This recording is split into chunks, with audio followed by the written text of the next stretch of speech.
अस्सलाम वालेकुम। Welcome to a latest episode of Sahib Basirat with Tayyab Iftikhar.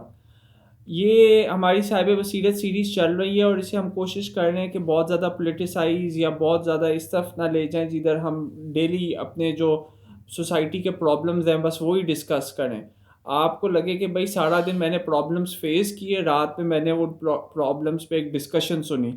तो हमज़ा भाई का लास्ट टाइम मैंने अपनी यूट्यूब ऑडियंस को तारुफ़ कराया था। अखबारों में तो कई सालों से लिख रहे हैं। डिजिटल एज है, एयर एज है ये। एज ऑफ एयर में लोगों को होता है कि हमें बस हर चीज़ फ्लोटिंग में मिल जाए, हमें ईज़िली एक क्लिक पे एक्सेस हो जाए हमें उस चीज़ का, हमारे लिए चीज़ें एक्सेसिबल ज़्यादा हों। तो बच्चे भी मेरे अक्सर पूछते हैं कि मैं कहता हूँ ना कि मेरा एक दोस्त साइंटिफिक टॉपिक्स पे बहुत लिखता है, तो वो कहते हैं सर कौन से अखबार में लिखते हैं, कौन से रिसाले में लिखते हैं, कौन सी वेबसाइट पे लिखते हैं, इंग्लिश में लिखते हैं, उर्दू में लिखते हैं। जब हमारे पास वो दोस्त ही अवेलेबल है तो मैंने कहा कि थोड़ा-सा उससे उसके कॉलम्स पे मैं ये सीरीज़ स्टार्ट करूँ कि 1-2 कॉलम्स जो हैं हमज़ा भाई के हम वो आपको सुनाएँ ओरली, ताकि थोड़ा-सा जो टीनेज और जो बच्चे और जो लोग साइंस की एक वो जो जानने की, नॉलेज की एक वो उनको शौक है उनका, वो हम सैटिस्फाई कर सकें। वो जो उनकी एक डिज़ायर है टू गेन मोर नॉलेज, वो हम दे सकें और साइंस पे बात हो सके, वरना दूसरे टॉपिक्स पे तो सारा दिन होती है। तो हमज़ा भाई thank you for your time. और हमज़ा भाई कौन-सा कॉलम आपने सिलेक्ट किया आज हमारी ऑडियंस को शेयर करने के लिए?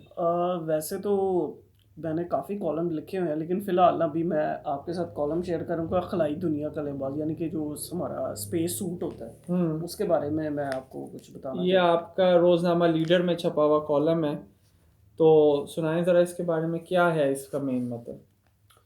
इसका मेन मतलब ये है कि जो जैसे जब तकरीबन ना काफ़ी सदियों से ना इंसान के अंदर एक जुस्तजू रही है कि मैं ना मुख्तलिफ जो मतलब सितारे हैं, जैसे सूरज चाँद सितारे हैं, उनके ऊपर ना पहले तो इंसान पहले ज़माने तो सिर्फ इंसान जो होता था वो वैसे आँख से ही इन चीज़ों का मुज़ाहरा करता होता था, ठीक है।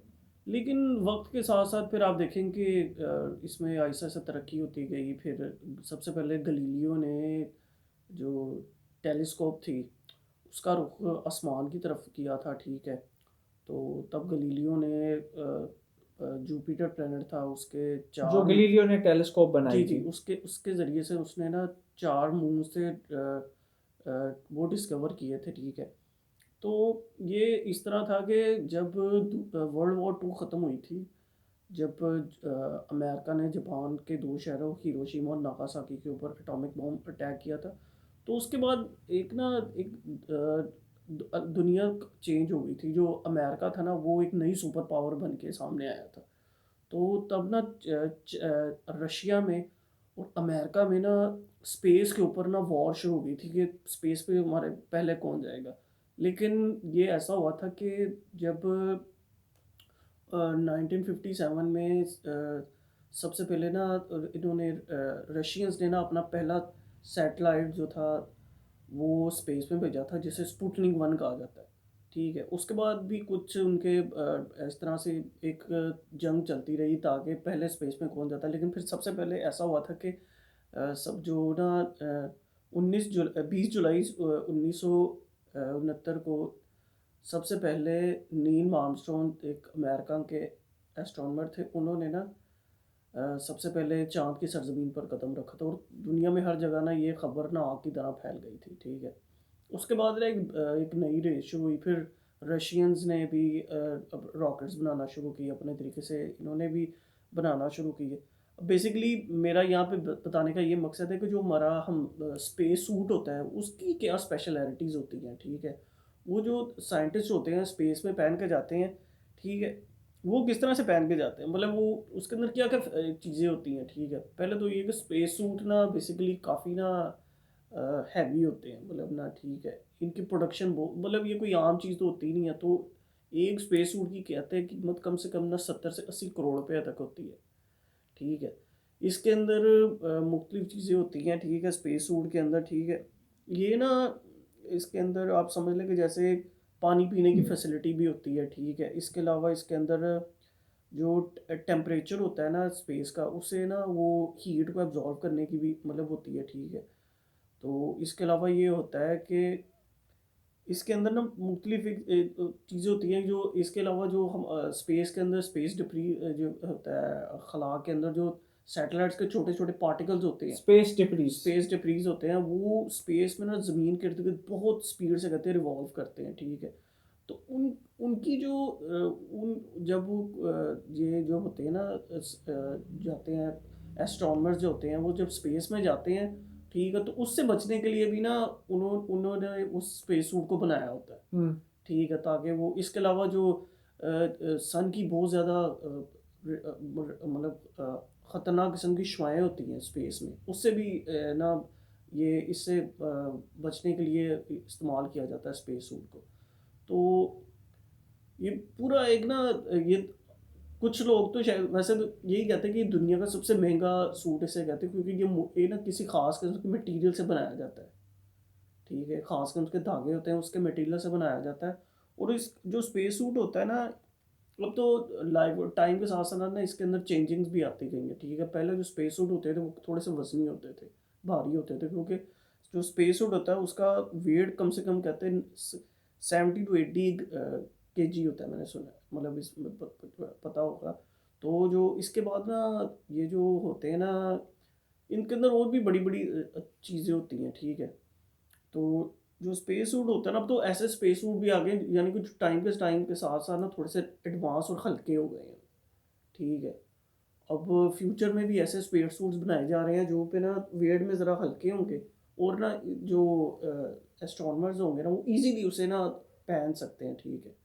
नहीं तो कहते हैं कि पहले स्पेस सूट पहनने के लिए उन्हें कुछ लेयर्स मतलब ना एक कुछ खास उनके ड्रेसेस पहनने पड़ते हैं, ठीक है, फिर वो आप उसके बाद स्पेस सूट पहनना पड़ता है, वो एक चैलेंज होता है एस्ट्रोनॉमर्स के लिए।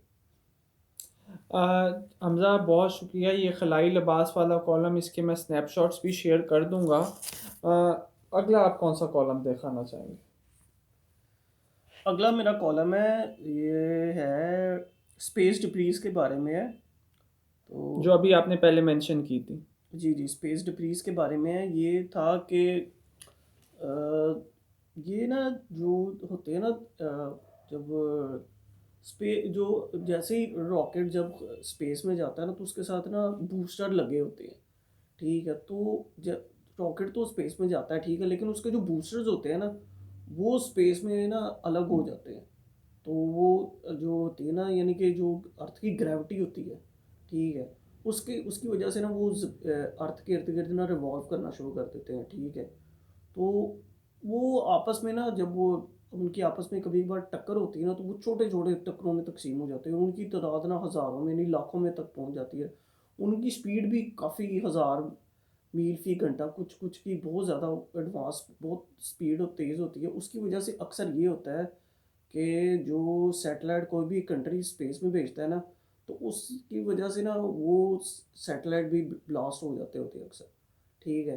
तो ये ना एक स्पेस जो इसकी वजह से अक्सर ये होता है कि जो स्पेस होता है, मतलब ये स्पेस स्टेशन होता है, उससे भी 2-3 दफ़ा कहते थे कि अपनी जगह से ना सेपरेट थोड़ा सा करना पड़ता है, ताकि क्योंकि जो स्पेस स्टेशन है वो एक जो दुनिया के ना 16 ममालिक ने मिलके बनाया था। यानी कि एक थ्रेट क्रिएट हो गया। थ्रेड क्रिएट हो गया, ठीक है।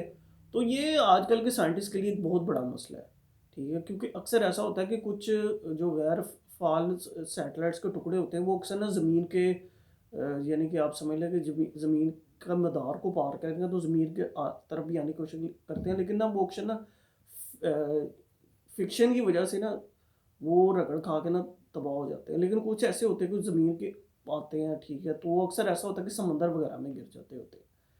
तो ये अक्सर ऐसे इंसिडेंट्स भी मतलब हो चुके हुए हैं। अगर आप देखें तो एक मूवी है ग्रेविटी, वो भी इसकी बिना पे बनी हुई है।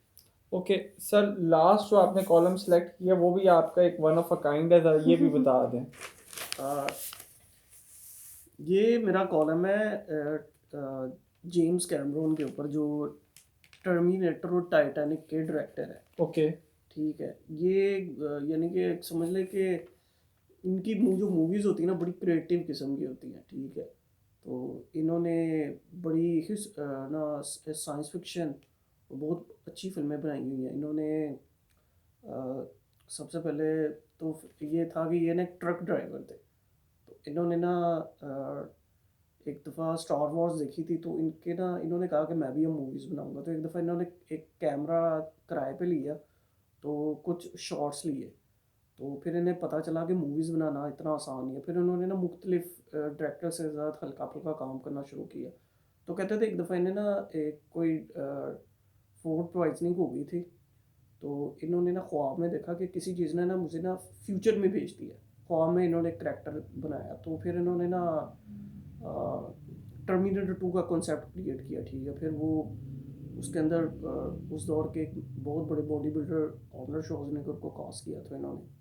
तो इसके अलावा फिर इन्होंने ना इनकी वो मूवी थी वो ऑडियंस को काफ़ी पसंद आई थी। फिर इसके बाद इन्होंने एलियंस, अबस और टर्मिनेटर 2 जैसी लाजवाब फिल्में बनाई। इसके अलावा ट्रू लाइज़ इनकी बहुत बड़ी हिट मूवी थी।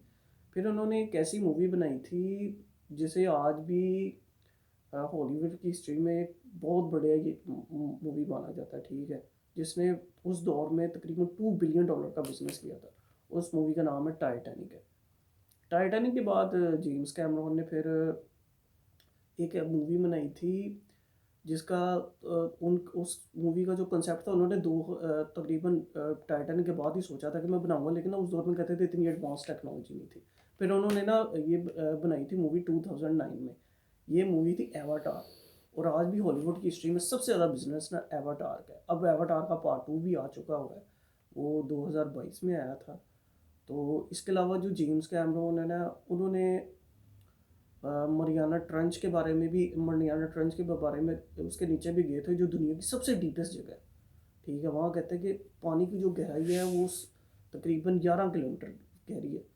तो जेम्स कैमरॉन एक बॉलीवुड की हिस्ट्री की one of the best directors में से एक माने जाते हैं। तो ये और एक और डायरेक्टर है क्रिस्टोफर नॉलन, वो मुझे बहुत पसंद है बेसिकली। तो इनकी मैंने ये बायोग्राफी लिखी थी। तो इन्होंने ना इन्होंने ज़ीरो से काम शुरू किया था, हम्म। और आज ये हॉलीवुड की हिस्ट्री के one of the best directors में से एक माने जाते हैं। आखिर में हमज़ा, मैं आपसे रिक्वेस्ट करूँगा कि बच्चों को कोई मैसेज दें कि अगर वो साइंस की तरफ अपना जो शौक़ है, साइंस का नॉलेज हासिल करने के लिए मज़ीद आगे जानना चाहते हैं, तो उन्हें कोई अच्छी सी आप एडवाइस दें कि किस तरह वो ऑथेंटिक सोर्स से मज़ीद नॉलेज हासिल कर सकते हैं। अ, पहले तो ये है कि बच्चों को ना जब तक आपको किसी चीज़ में इंटरेस्ट नहीं ना होगा, तो अब तब आप ना इंटरेस्ट होगा ना, तो फिर ही आप चीज़ पे कर सकते हैं। क्योंकि अक्सर बच्चे होते हैं जिन्हें ना मैथमेटिक्स बहुत ज़्यादा पसंद नहीं होता है, हुँ। ठीक है। तो आपको स्पेस वगैरह में या साइंस वगैरह में इसके लिए आपके पास बेसिक इंस्टीट्यूशन होने चाहिए, ठीक है। और इंस्टीट्यूशन होने चाहिए, फिर लेबॉर्ट्रीज़ होनी चाहिए, ठीक है। कॉलेजेस होने चाहिए, यूनिवर्सिटीज़ होनी चाहिए जहाँ बाकायदा साइंस की अच्छी सी तालीम दी जाए, ठीक है। हर चीज़ के बारे में अलग किस्म के इनके डिपार्टमेंट्स हों, जैसे फ़िज़िक्स का और एटॉमिक फ़िज़िक्स का, ठीक है। स्पेस का अलग से हो, ठीक है। लेबॉर्ट्रीज़ होनी चाहिए, ठीक है। ऐसे ट्रेन टीचर होने चाहिए जो बच्चों को इस तरह से गाइड करें कि उनके बच्चों के दिल में साइंस के बारे में ना ज़्यादा से ज़्यादा शौक़ पैदा हो, ठीक है। इसके अलावा हमारा एनवायरनमेंट ऐसा होना चाहिए, ठीक है। तो इसके अलावा आप जो स्पेस के या दूसरे होते हैं साइंस के प्रोग्राम्स होते हैं, जैसे आजकल तो मीडिया का दौर है, तो आपको बड़ी-बड़ी अच्छी इन्फॉर्मेशन मुख्तलिफ जो हैं साइंस के चैनल हैं उनसे भी मिल जाती है, ठीक है। इसके अलावा डिस्कवरी चैनल देखें, नेशनल ज्योग्राफिक चैनल देखें, ठीक है। इनमें भी आपको ना साइंस से रिलेटेड बहुत-बहुत अच्छी चीज़ें मिल जाती हैं, जो अक्सर आपको ना नहीं मिलती। तो बच्चे ये हैं कि बच्चों में ना ज़्यादा से ज़्यादा इंटरेस्ट होना चाहिए इसके बारे में, साइंस के बारे में जुस्तजू हो, ठीक है। तो वो फिर लाइफ में आगे से ज़्यादा इस चीज़ में स्टेप्स लेंगे ना, तो फिर उन्हें इस चीज़ का फ़ायदा भी होगा। हमज़ा भाई, thank you so much for your time. ज़रूर। और वो कहते हैं ना, nothing is interesting if you are not interested. तो हमज़ा भाई की बातों से उम्मीद है कि बच्चे वर्क अपना करेंगे और मज़ीद साइंस की रिसर्च की तरफ आगे बढ़ेंगे और ये सोशल मीडिया का, ये टैबलेट्स का, आईफ़ोन्स का बेहतर इस्तेमाल करेंगे। इंशाल्लाह फिर किसी शो में मुलाकात होगी। अल्लाह